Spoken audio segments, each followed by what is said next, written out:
Park, minister at this Westminster United Church. And I'm so grateful to be here with you. And I'm so glad that all of you made it here today through the snow. And even though this isn't a church event, we are so happy to host this concert here, a place where music, creativity, and community come together. So many of the wonderful musicians you will hear tonight have played for our church during special occasions, and we are truly thankful for their talent and friendship. I also want to thank everyone who helped make tonight possible, those who planned, prepared, joined, and supported in so many ways. So thank you, all of you, for being here. So let's forget the cold outside and relax and let the music team warm our heart tonight. Thank you.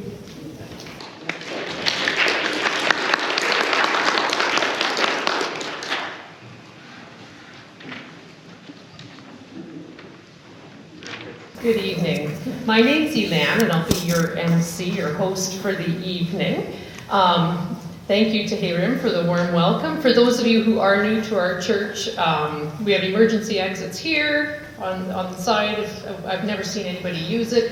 The main doors you came in, and there's another one at the back. And if you need to use the facilities, I'm just trying to think if I turn, they'll be on your left. By the bulletin board, the nice bulletin board when you come in, and if those are full, there's extra ones in the basement, but we probably won't need those.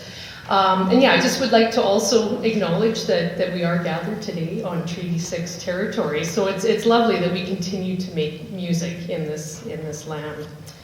Our first musicians of the evening will be Maxine Moore and Joan Jackson. They're going to do some solo voice and piano. And I'm guessing people can guess by the picture on the screen what their first song is going to be. I'm quite excited about that, given that it's Remembrance Day weekend.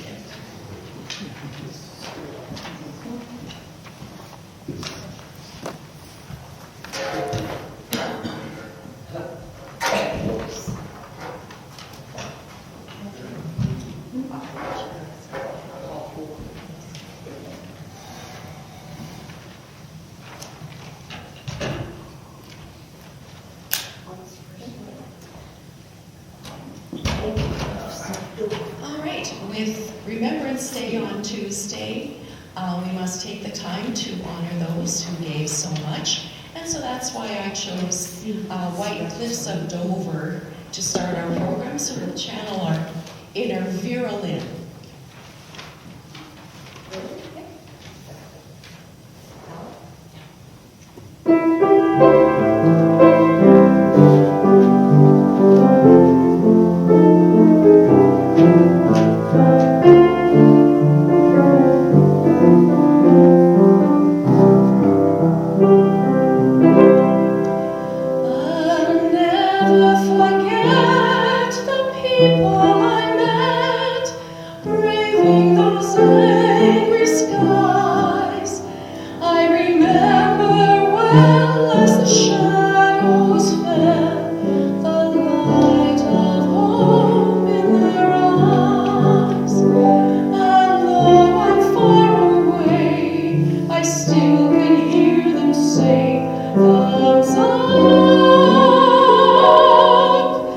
For when the dawn comes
Lucille Starr, and she was from St. Boniface, Manitoba. And there's a story behind why the song is called The French Song. It's because Herb Alpert, the producer of that song, couldn't pronounce the French name. So he just said, it's the French song. And also, another little tidbit about Lucille. Remember the show Hee-Haw? No, yeah. Hee-Haw. Minnie Pearl? Yeah. Lucille Starr did her yodeling. Oh. Yeah. So, the French Dream.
years now. We started in 2012.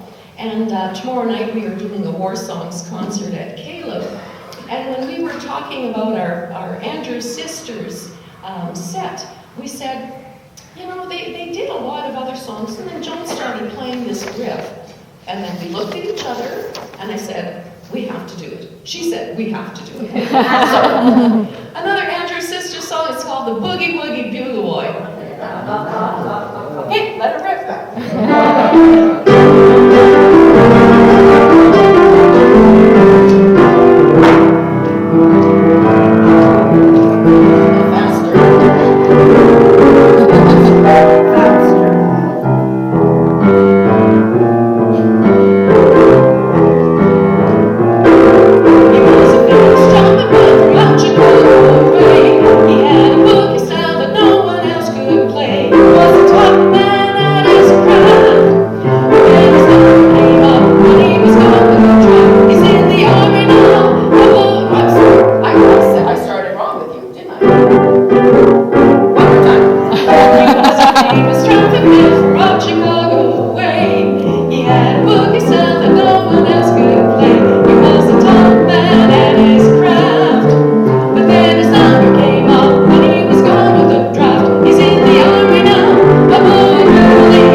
Some people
Well, I don't know about the rest of you, but I think I had the best seat in the house watching Joan play the piano. I did. Well, thank you so much, Maxine and Joan. That was lovely and lots of fun and very. Michelle's crashed. Michelle's crashed into us here. It's okay. And yeah, very nice to have a nice start to our Remembrance Day weekend. Next up, we have the Rose Quartz Quartet, which includes Dale Davison on the clarinet, Tanner Hall, I believe he's also on the clarinet, so that's something to look at his hands, Michelle Pelche on the baritone, and Michelle Akron on the flute.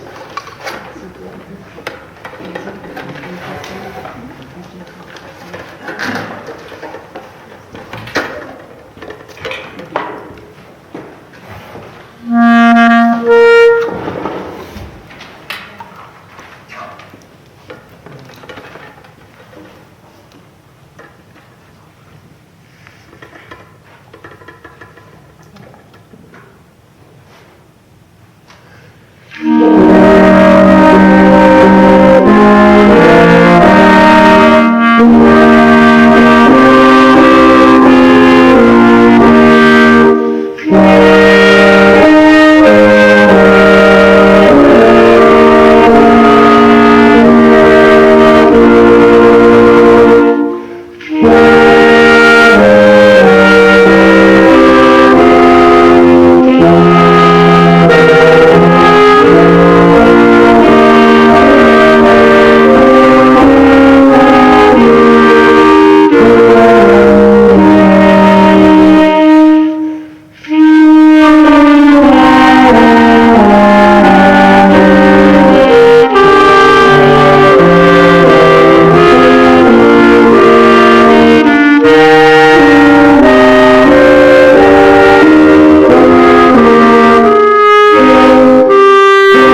numbers for tonight.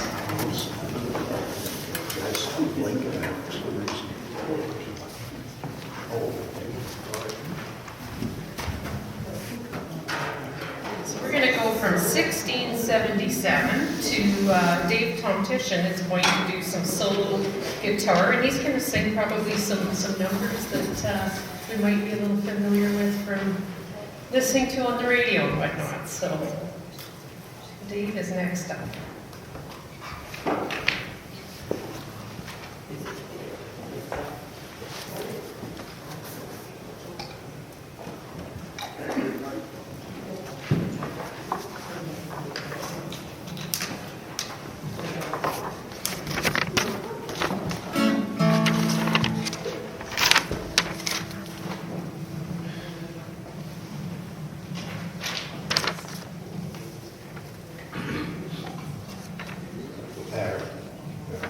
Thank you.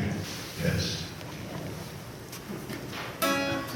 Good evening, everyone.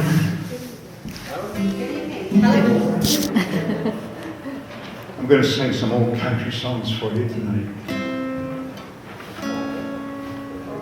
Here's an old Johnny Horton song.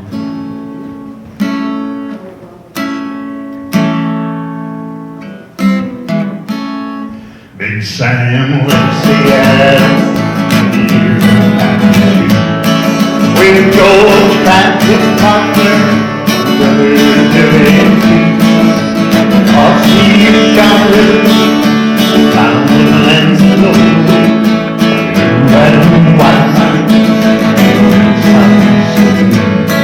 San Cross and Jesse Mounts, where the father he talked to his name about speed and used on to the snow. With the northern lights running wild, the light of the midnight sun sang the full and mighty wind of the river where the river is wide. Big nuggets they're flying north to Alaska, north to Alaska. George turned aside with his golden rings. Say, Sam, you're lucky, longer night. I pray you'll go buried in his land. One small band of gold buds, gently, but the man needs a woman, loving all the time. You know, Sam, true love is so hard to find. I feel for my Jenny, you've got a white line, the river is wide, big nuggets are flying north to Alaska,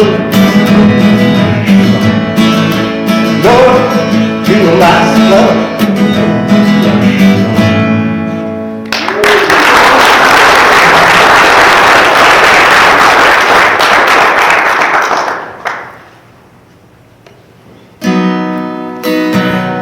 Here's one called The Last Kiss.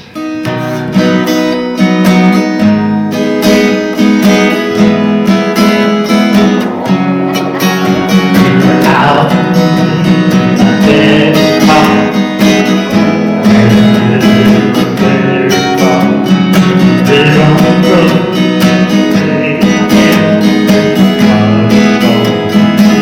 she was dead, like the sun. Right.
We ran around the country in a little band playing at the senior homes. And we were in Quill Lake here about a month ago. And that's hometown for me. Quill Lake is hometown. And here, one of my buddies that I went to school with is living in a senior's villa there.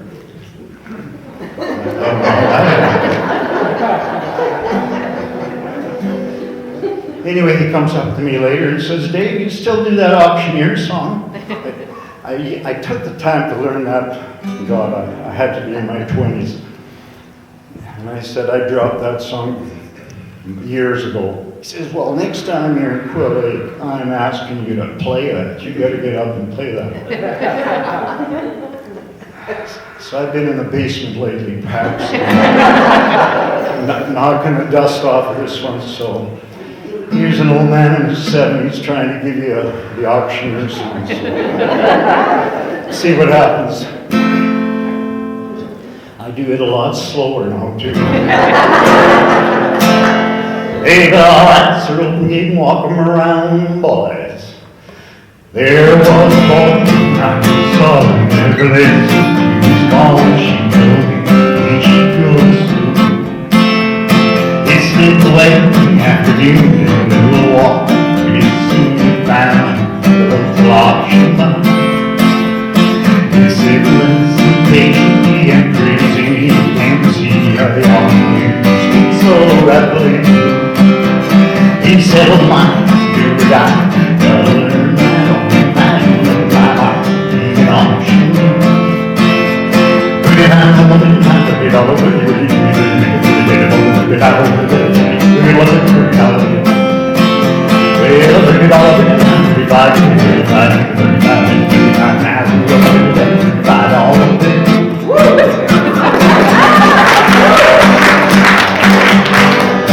As you look by to his best, folks can see the jazz he writes and all over the It's time to find him behind the bar, working up and off the storms to try to imitate the auctioneer.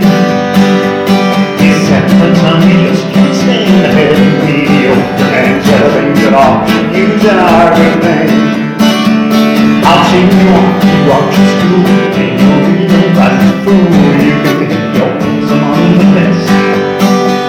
35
$40, come on, 29, what are we going to get it for? $30, we'll do the 30 and the 5 now, the 49, we'll do the 59,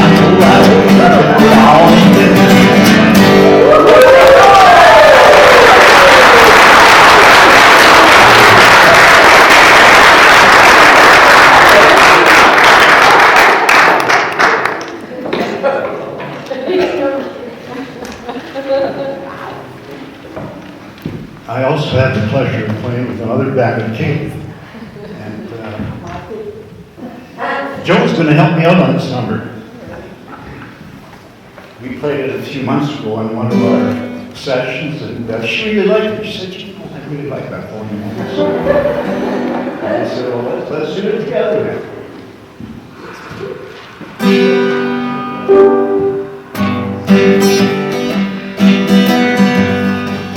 Very young song. Oh, once more gone. One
and over the sea. But it's more in love, and what's more is to walk with me. It's more in love, and what's more in love is to walk with me.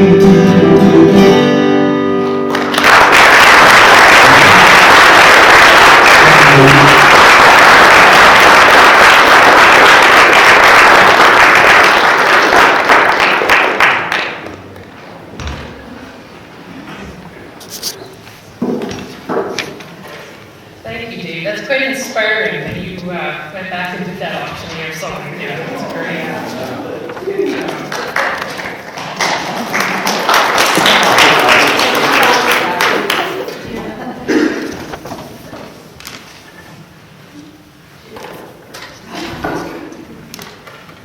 So now we've got the Rose Quartz Duet. And so we've got Tanner Hall and Dale Davison as doing a clarinet duo.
Thank you, Dale and Tanner. The rose quartz duet.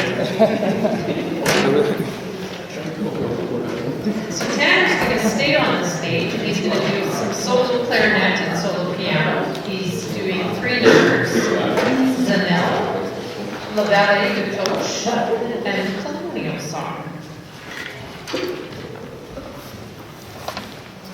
All right, good evening, everyone. Thank you all for being here. I see some familiar faces and also familiar faces, so I'll just do a little introduction. My name is Tanner Hall, as was previously mentioned. I was born and raised here, and this spring I completed a Bachelor's of Music in Clarinet Performance at Brandon University in Brandon, Manitoba. And the first piece that I'll be playing, Zanelle by Elan Buan, was the second piece on my 4th-year recital, which was the last thing that I had to do before I got my degree. A Zanelle is a piece of artwork that is painted by a robot, not like AI, like a physical robot with actual paintbrushes and actual paint. That creation is called a Zanelle. And this piece is meant to emulate both the process of creation as well as the final result. This piece was written in 2009, so we're entering kind of a weird contemporary territory. Solo clarinet tends to be more on the weird side of things. So when you're listening to this piece, I don't want you to be expecting a Mozart or something very classical, very strict. I want you to think of this more like a machine, or like I'm talking to you like I am now, except instead of using words, I'm using my instrument. So this is Zanelle by Elan Buan.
he's most known for his orchestral works, he's known as the greatest orchestrator that there is.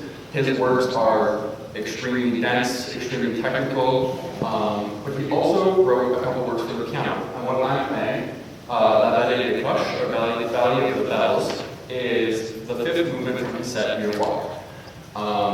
The first four are crazy difficult.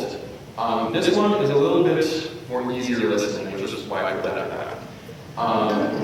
And as I play, you'll notice that there's a lot of bell tones, a lot of echoing. It's supposed to be like you're in a valley and there's a church off in the distance and its bells are ringing. So that's what this piece is meant to emulate.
Pease, actually. Percy Grainger is very, very well known in the wind band circuit for pieces like Molly on the Shore, Tunnel in the Strand, that kind of those kind of pieces. He writes a lot of stuff for clarinet in those, so I really like him. And this piece, Colonial Song, was written at the beginning of the 20th century. Percy was an Australian classical composer, which is not very common. I think he might be the only one before 1950, actually. And what he wanted to do with this piece was emulate the folk tunes of the Americas. The idea is that he wanted to, he never actually quoted any folk tunes because there weren't many due to how Australia became a country and anything. But he wrote a colonial song to sort of kickstart the process. I don't know if anything followed, but that's what this piece is about. There's actually quite a cool connection between Percy Grainger and Maurice Ravel, the composer of the previous piece. They were both arrangers and orchestrators, and Percy Grainger actually orchestrated the piece that I just played for orchestra, which I didn't know until I did the research on it, which I thought was very interesting. But yeah, this is a Colonial Song by Percy Grainger.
offered out there for us.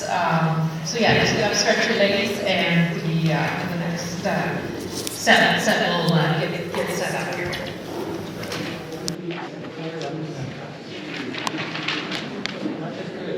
Yeah.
You will know this piece. Okay.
you. That was the Rose Quartz Quintet.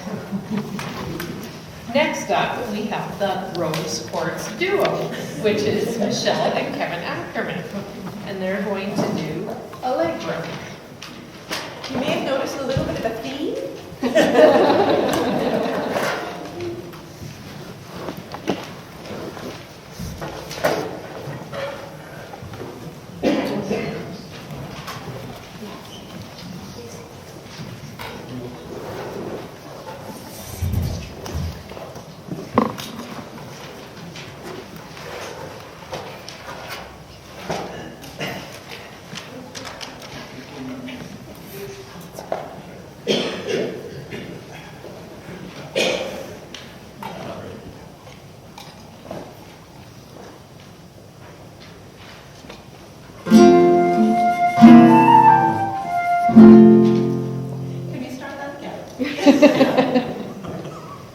We'll see how many times you have to start it over.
Kevin and Michelle, our Rose Quartz duo.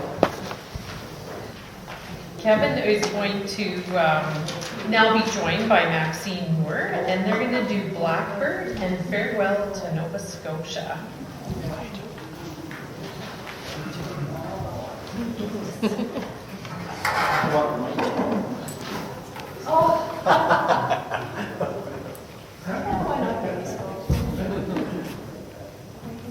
I'm not Reverend outside like that. Cabinet sitting.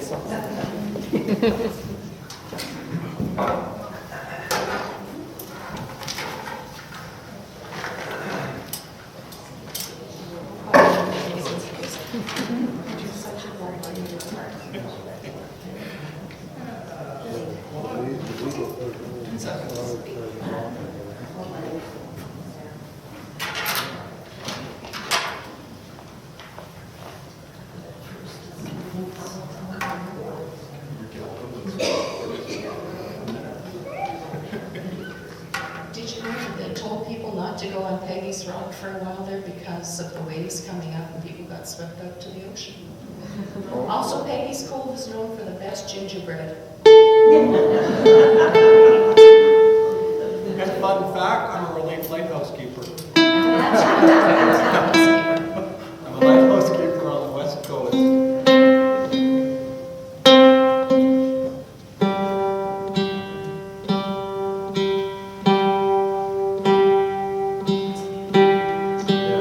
I was on Addenbrooke Island, which is about a 60-minute helicopter ride from the tip of Vancouver Island. North or south? North. And you never get tired of looking at whales. So that was Kev's solo. It's called tuning.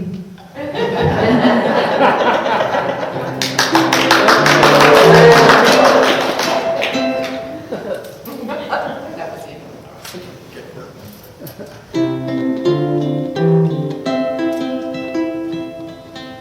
Birds sing in the dead of night. Take these broken wings and learn to fly. All your life,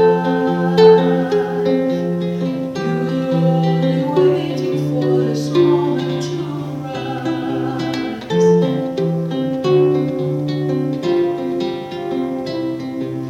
Blackbirds sing in the dead of night. Take these sunken eyes and learn to see.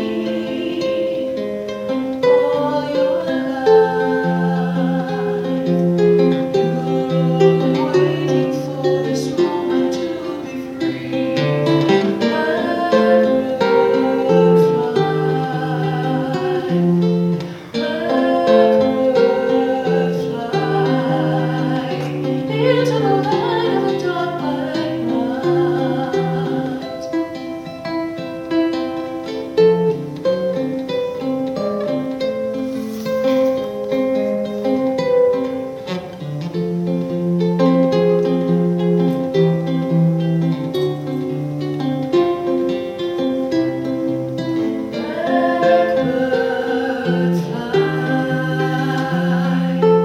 fly, blackbird fly into the light of a dark black night.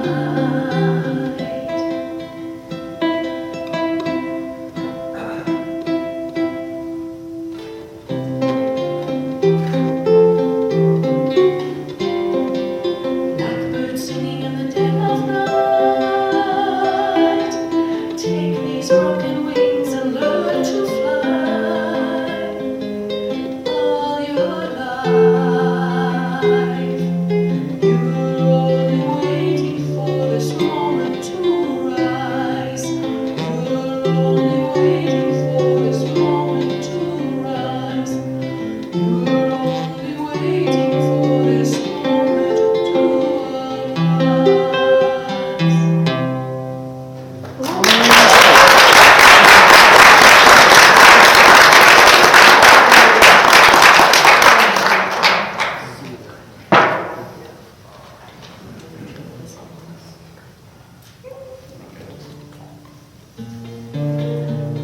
This one is dedicated to Reverend Al. He is a Nova Scotia boy through and through.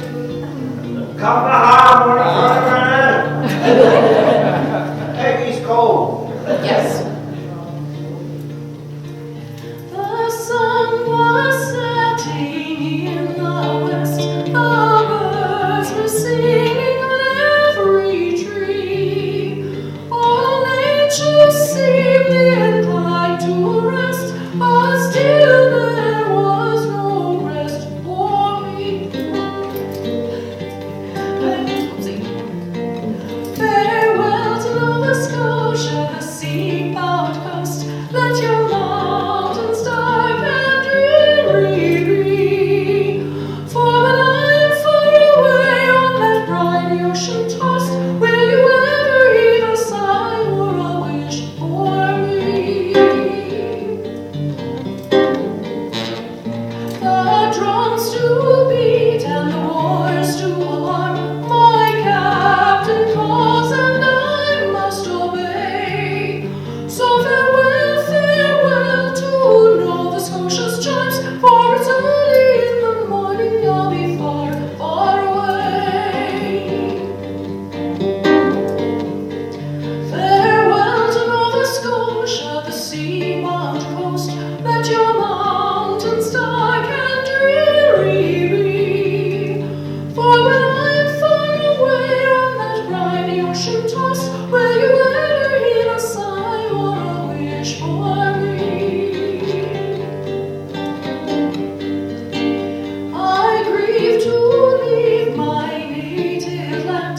I grieve to leave my comrades all, and my parents whom I love so dear, and the bonny, bonny lassie that I do adore.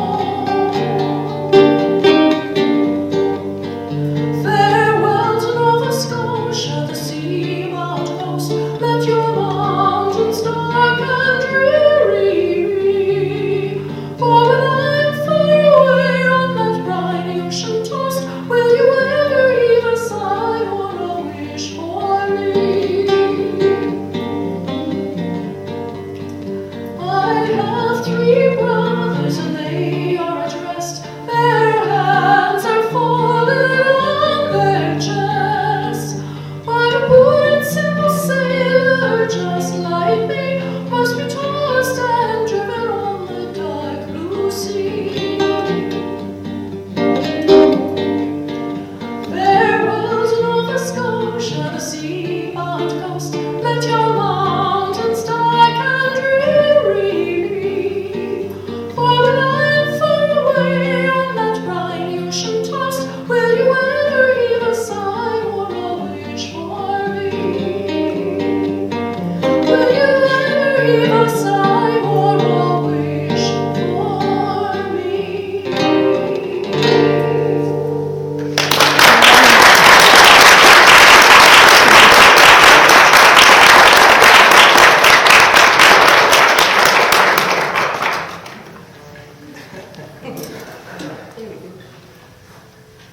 I think Reverend Al enjoyed that one. So next up we have something a little different. We actually have an author in our audience. So Carol Bosner is going to read from her so far unpublished work titled Francine.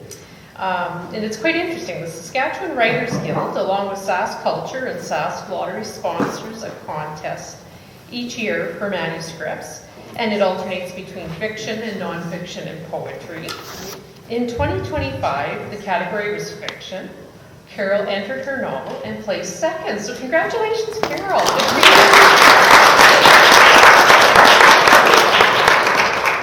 It's a big deal for our Saskatchewan writers as it opens doors. And Carol says the query to get her book published is still to come. But I have read one of Carol's previous novels, so I'm looking forward to when this one is published, Carol.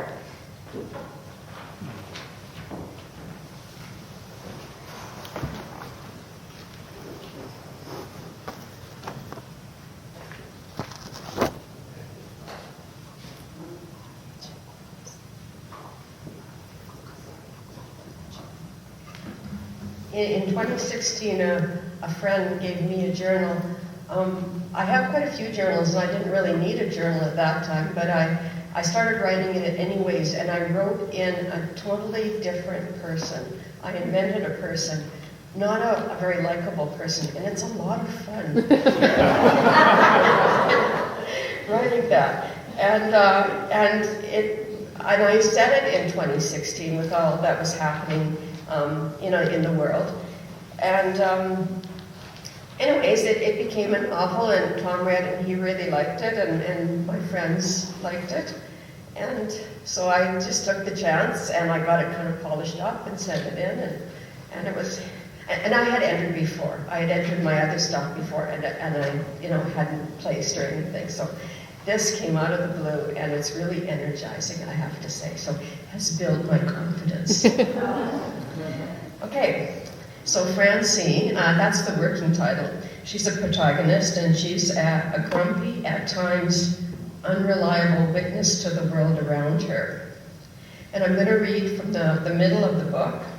So just for context, Francine has returned to her home village. Looks a lot like Munster. It's called Montgomery.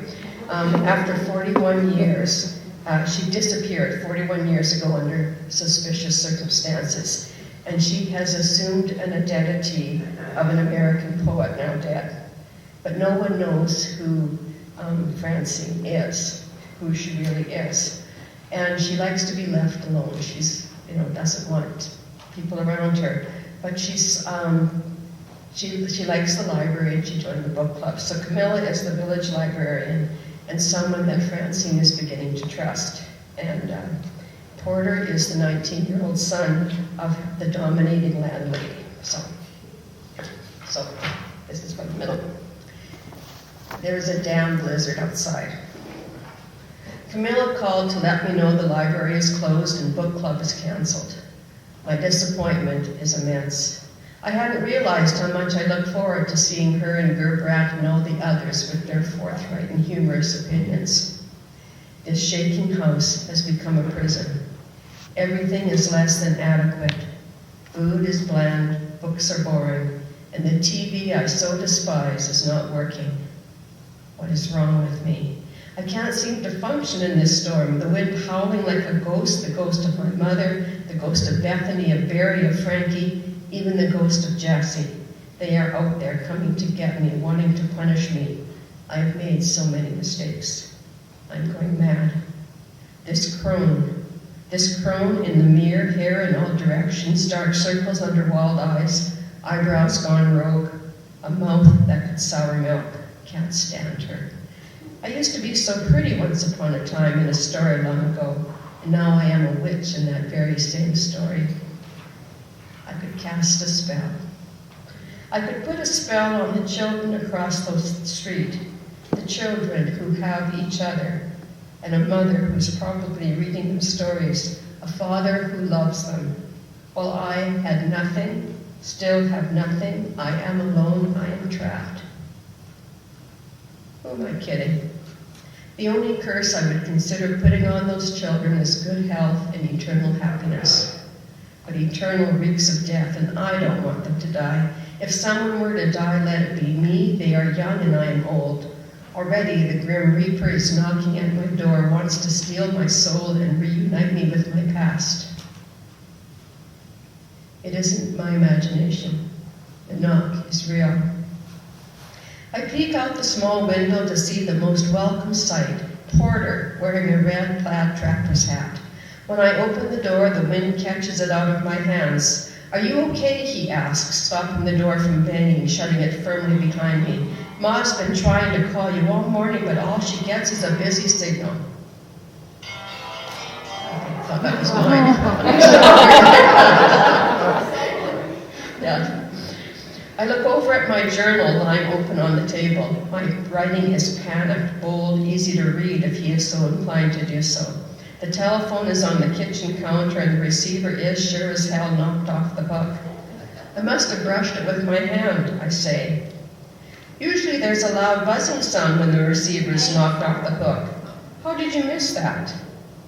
It's the storm. I can't hear the buzzing signal. My heart is slowing from its wild beating. I'm okay now. I am. Ma's been cooking all morning. It's what she likes to do when we're shut in. She has soup for you. It's out in the truck. I'll get it. As soon as the door closes behind him, I put the notebook in my bedroom out of sight. A minute later, Porter returns and hands me a quart sealer. He tosses his hat in the corner of the landing, kicks off his boots and climbs the 2 steps, grabs the chair from the living room and sets it by the table, gestures for me to sit. Ma's afraid to be out tramping around the town, or worse, out on the country road. Ha, not likely. Do you mind if I call home? Go ahead. Porter dials, hands me the receiver. Hello? Millicent's voice is worried. Porter, is that you? No, it's Francine. Your son is here. And yes, my phone was off the hook. And thank you for the soup. Tell him to get home. I worry all the time he is gone. Porter must have heard his mother's voice over the phone. Well, I guess I should be going back. How bad is it outside? Oh, bad enough if you're driving. The drifts are getting high, but I've got a big truck. He steps to the landing and pulls on his boots. Would you like me to take you furniture shopping? You need some. It's sparse in here, I know. What's in inviting? It's like you don't want anyone to come over. He adjusts his hat on his head. Well, I like it when you come over. He gives a crooked grin. There's a couple of furniture stores in Hatfield, you know. We don't have to drive all the way to Saskatoon. When the blizzard ends, of course. I'll be back to help you dig out. Well, see you, Francine Oblonsky.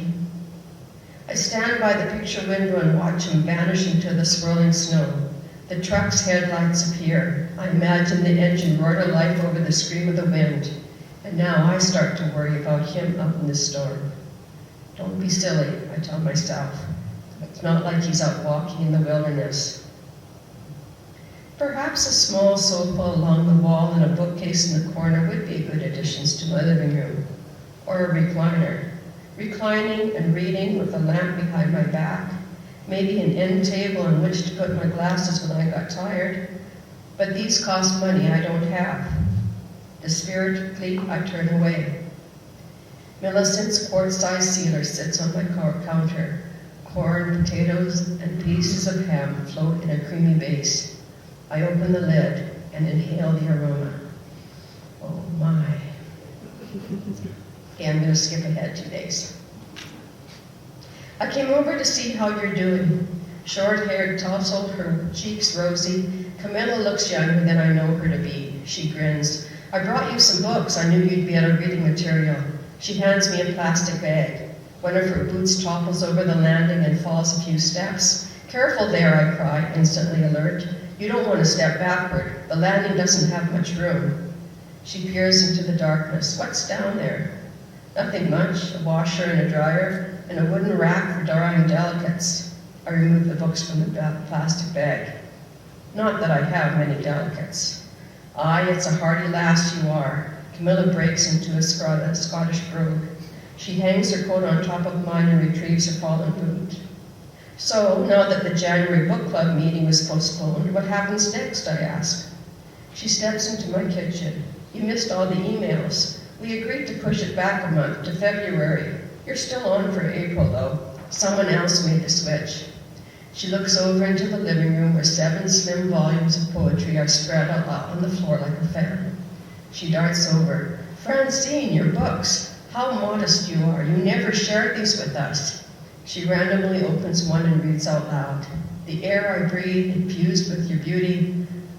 I also suspect my poetry days are done. I try to wrest the book out of Camilla's hands with no success.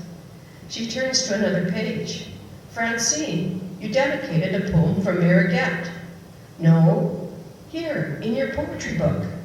I reach for the book. Camilla relinquishes it without protest and stares at me in a way I can only describe as hostile. The inscription sure enough says, for Mariette. Why at this time did the poet have to use my misspelled name? I stare at it, dumbfounded. Not once in all our conversations did you mention you dedicated a poem to Mariette Ames, Camilla says. I never lied. Oh, but you did. You said your friend's name was Mary. There was a long moment of silence before she blurts, Who are you? And that's where I'm going to land.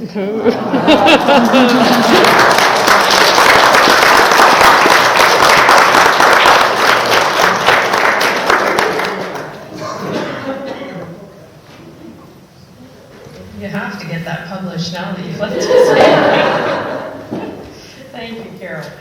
Okay, our last musician of the evening is Ian Elliott, and he's going to do Tomchyshen. Did I say that right? Something? Okay.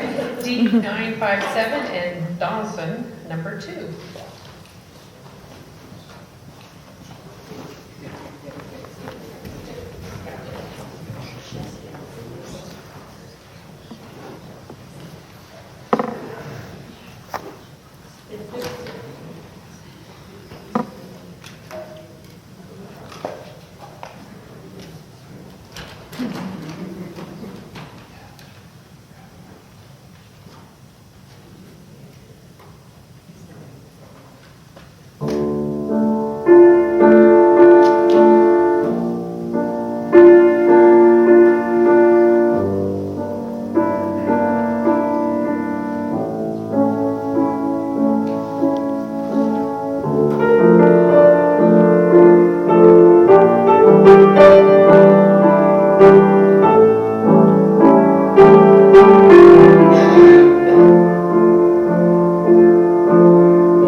Okay, Kevin tells me we have a surprise number, and it's going to come up on our screen. And we all have to sing along.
Okay, so everybody go home and they watch their PVRs now. Thank you very much for coming. Thank you to our musicians and our author. Thank you to Kevin for being our technical guy. Thank you to Sherry for doing the coffee, to Yeslin for videoing it, and to all of you for coming. It's a pleasure. Thank you. Yeah.